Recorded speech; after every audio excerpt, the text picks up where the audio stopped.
Imagine waking up in a world with no police, no courts, no prisons, and no laws written down anywhere. No badge to call, no judge to appeal to. If someone wronged you, wronged your family, or wronged your entire camp, the only justice available was whatever your community decided to do about it. So what did they do? The answer is stranger, more communal, and in some ways more terrifying than anything we have today. For most of human history, there was no such thing as a criminal justice system in the way we imagine it now. Early human bands, likely numbering only a few dozen people, had no need for prisons because a prison assumes you have somewhere to put someone while everyone else goes on with their lives. Hunter-gatherer groups didn't have that luxury. Every person mattered too much to society's survival to simply lock away. So punishment, when it came, had to happen fast, and it had to happen in front of everyone. The most common form of justice in small-scale societies wasn't a formal trial at all. It was gossip. Long before anyone invented a courtroom, communities policed behavior through reputation. Anthropological studies of surviving hunter-gatherer groups suggest that public shaming, mockery, and exclusion from group activities were often enough to correct most minor offenses. If you stole food, or lied, or failed to share your kill after a hunt, your name might be spoken about around the fire in ways that stung far worse than any lash. Because in a small group where cooperation meant survival, being talked about as untrustworthy could be a slow kind of death. But what happened when shame wasn't enough? This is where things take a darker turn. For serious or repeated offenses, some early human societies appear to have practiced ostracism, banishment from the group entirely. And in an unforgiving environment with predators, starvation, and exposure waiting just beyond the firelight, banishment could be a death sentence without anyone laying a hand on the accused. It was punishment disguised as mercy. Then there was the far more immediate option, direct physical punishment, sometimes carried out not by a designated authority, but by the very people who had been wronged, or even by the whole group acting together.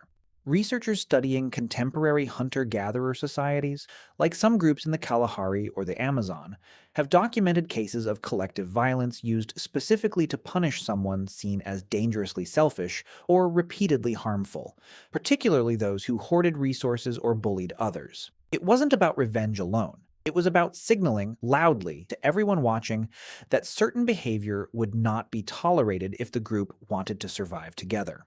As human societies grew larger, from small bands into villages, and villages into early cities, something had to change. You can shame someone effectively in a group of 30 people who all know your face.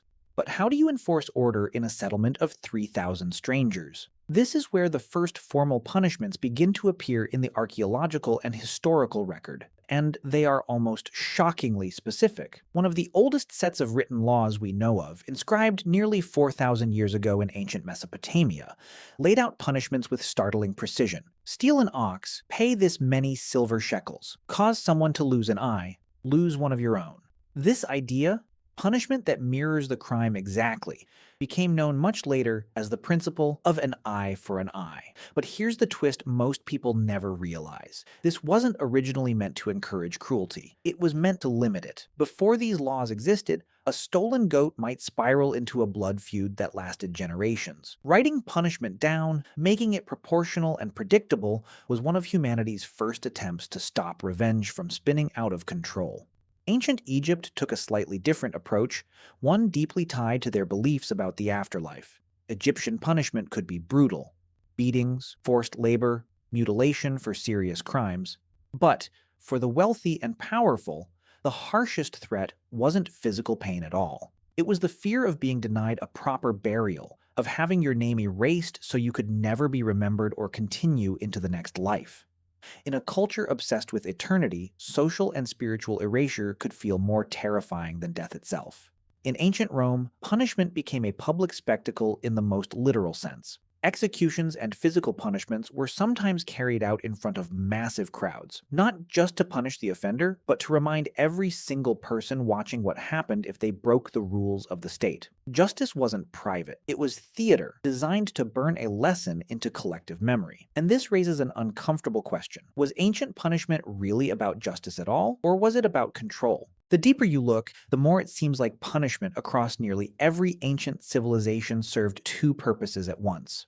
On one hand, it addressed a genuine human need, a wronged person, or a grieving family, wanting some form of resolution. But on the other hand, punishment was a tool of power. Rulers used visible, brutal consequences to keep entire populations obedient, to remind farmers, laborers, and soldiers alike exactly who held authority over life and death. Even torture, something we now view with horror, was often used in the ancient world not purely out of cruelty, but as a method believed, rightly or wrongly, to extract truth. Many ancient legal systems assumed that pain would force honesty out of a person, a deeply flawed idea that persisted for thousands of years despite little evidence it actually worked. What's perhaps most striking is what almost never existed in the ancient world: long-term imprisonment as we know it today. Prisons certainly existed, but they were usually holding places, somewhere to keep a person until trial, exile, or execution, not a place where someone spent years or decades as the punishment itself.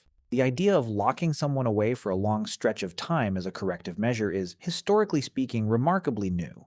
For most of human existence, punishment wasn't about isolation. It was about visibility. So when you strip it all away, from a small band around a fire quietly deciding to stop sharing meat with a thief, to a Roman crowd watching a public execution, one truth remains constant across thousands of years of human punishment. It was never really just about the individual who broke the rule, it was about everyone else who was watching. Every punishment, whether it was a whispered rumor or a carved law on stone, existed to answer the same unspoken question every human society has had to face since the very beginning.